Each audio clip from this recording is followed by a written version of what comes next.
Okay, it's time for chapter 16 of The Ghost's Grave.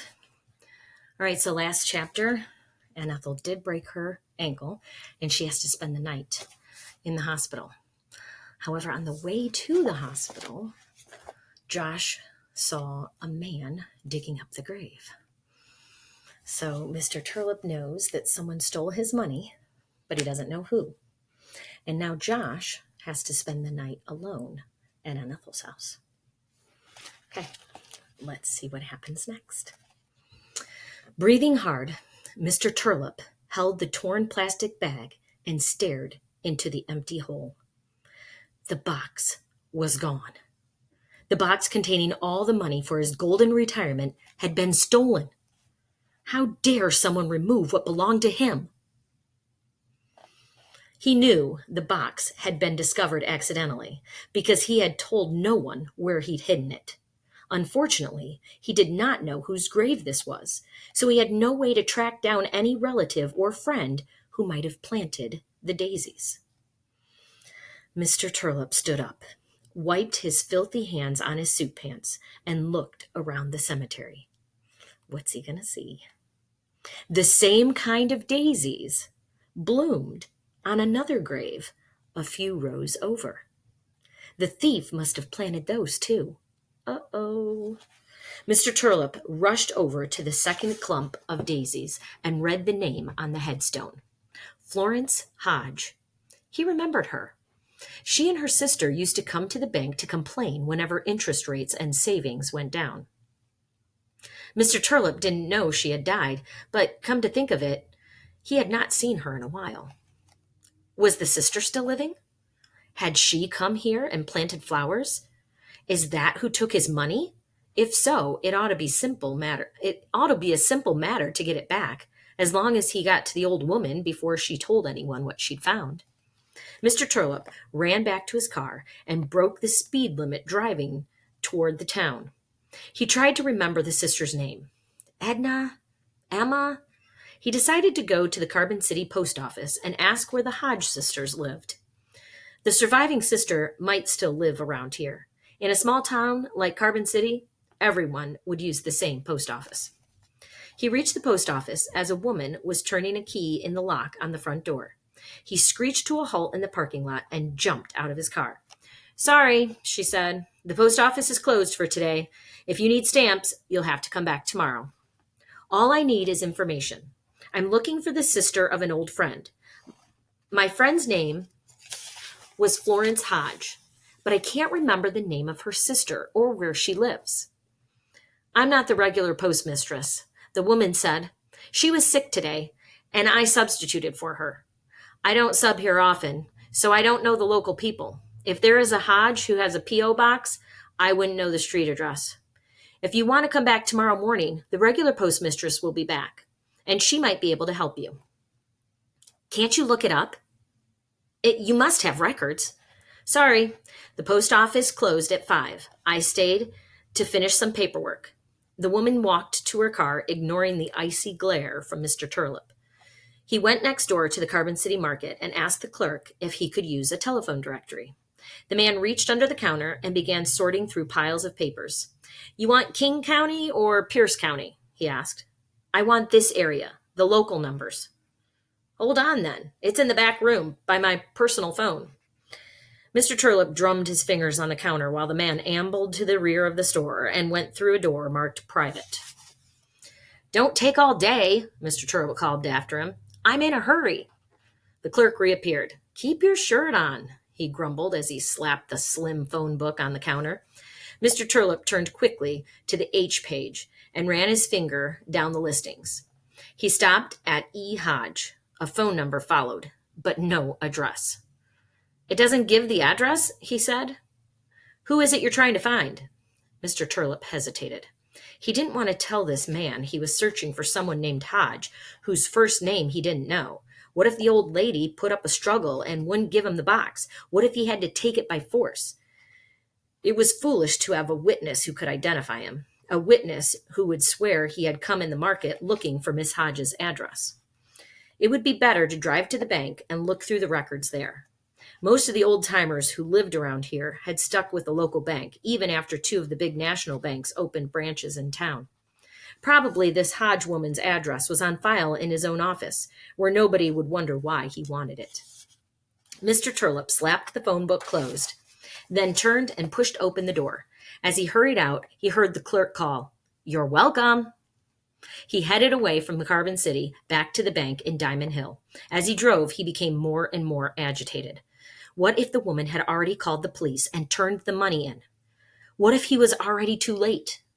He had never bothered to wipe his fingerprints off the metal box before he put it in the bag because he'd been positive it would never be found. He wondered how long fingerprints stay on a surface. Could they still be lifted from the box? Maybe it was good that the Hodge woman had taken the plastic bag off. Now her fingerprints were on the box too, on top of his. As he reached the city limits of Diamond Hill, a sleek black car dashed across the road in front of his car. Mr. Turlip slammed on his brakes, made a U-turn, and drove 4 blocks out of his way to avoid driving where the cat had crossed. I'm sorry, I said car. I meant black cat. Remember, Mr. Turlip is superstitious. So a black cat dashed across the road in front of his car, and because he feels like that's bad luck, he drove 4 blocks out of his way to avoid driving where the cat had been. Now that is superstitious. He wasn't superstitious, he told himself, but why take chances? Yeah, right. He's superstitious. He reached the bank, punched in the alarm code, and used the back entrance. He booted up his computer, opened the list of customer files, and scrolled down until he reached Hodge. There she was, Ethel Hodge. She had a checking account where a Social Security check was deposited automatically on the 3rd of every month. She also had a small certificate of deposit. No wonder he didn't remember her first name. Even though she had been a bank customer for more than 50 years, she'd never taken out a loan, and she had minimal assets. Mr. Turlip only paid attention to his wealthier clients. Both the checking account and the certificate of deposit gave the Carbon City post office box as the address. Nowhere in the bank's records could he find the physical address. Where did this woman live? He closed the current customer file and opened the file called Closed Accounts. This time he searched for Florence Hodge, but the information was the same. Nothing but a post office box. He'd have to go back to the Carbon City market and ask that slow-moving clerk to give him directions. Mr. Turlip closed the files, turned off the computer, reset the bank alarm, and locked the door. But he didn't drive straight back to Carbon City. Instead, he went to his apartment. Now that he'd had time to think about it, he realized it was crucial for him to leave for Florida that night, as soon as he had the money. He couldn't take a chance that the Hodge woman would keep quiet, or the market clerk, for that matter. Since he had planned to go the next day, his bags were already packed. He would leave the boxes for Goodwill and the load of trash for the dump in his apartment. Let the landlord deal with it. He hurried inside and opened his bedroom closet. He removed a box, set it on his bed, opened it, and took out dozens of back issues of Deep Sea Fishing magazine. At the bottom of the box lay a black ski mask and a handgun, the ones he'd used the night 2 years ago when he stole the money. He'd bought the ski mask at a garage sale a few weeks before he used it. The handgun came from a gun shop in Tacoma, one with a reputation for not requiring background checks and for losing guns to theft. Customers who paid cash for a gun did so with the assurance there would never be a way to trace that gun back to the purchaser. Mr. Turlip had paid cash. He had hidden the gun and the ski mask under the magazines as soon as he got home the night of the robbery, and he had intended never to touch either of them again. His plan had been to take several boxes of clothing and household items to a Goodwill donation station tomorrow morning before he left town for good. By the time someone discovered one of the boxes contained items other than magazines, he would already be halfway to Florida, and nobody would even know where the items had come from. Now he carried the gun and ski mask back to his car, hid them under the seat, and drove the 18 miles back to Carbon City. It was long past Mr. Turlip's dinner hour, and his hunger made him irritable. When he entered the market, the clerk said, "Oh, you again." I forgot something, Mr. Turlip said. Your manners? I forgot to ask you for directions. I'm trying to find Ethel Hodge. Do you know where she lives? Up the hill about 6 miles. The old Hodge place. Go past the cemetery and then keep going until the paved road ends and the gravel road starts. You'll see her driveway on the right. I didn't know there were any homes beyond the cemetery. There's only the one. It's been there forever. The parents homesteaded the place. The two girls grew up there and then stayed on after the old folks died. One sister's gone now, too, Florence, God rest her soul. But Ethel's still alive and kicking, as far as I know, though I haven't seen her in a while. She bakes cakes for all the big events around here. You haven't lived until you've tasted Ethel Hodge's lemon layer cake.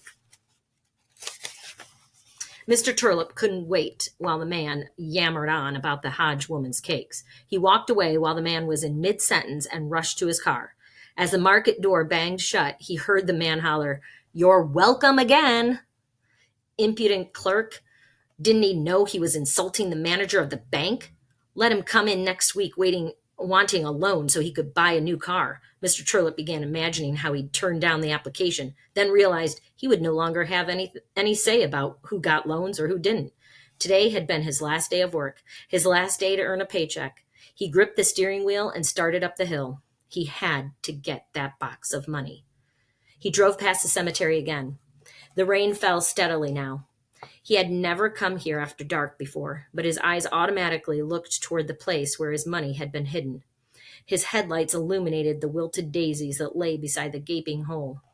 He continued up the hill and found the road that the clerk had described. A small wooden sign on a post said, Hodge. Mr. Turlip stopped as soon as he turned into the driveway. He put the ski mask on, then loaded the gun and laid it in his lap. He drove slowly down the long, winding driveway, anger boiling inside of him like hot lava ready to erupt. An old truck sat at the end of the driveway. He saw no other cars. Good. She must be alone. The old woman was probably trying to open the box. He'd show her the gun and tell her the box belonged to him. She'd hand it over without a word. She'd better, because he intended to do whatever he had to do to get the money back. There were no neighbors out here, no houses for miles. No one would hear if a gun went off. Oh, okay, that's the end. It's getting good. So now Mr. Turlip is come back to get the money. And who is alone in the house? Josh. Well, tune in tomorrow and let's find out what happens. See you next time.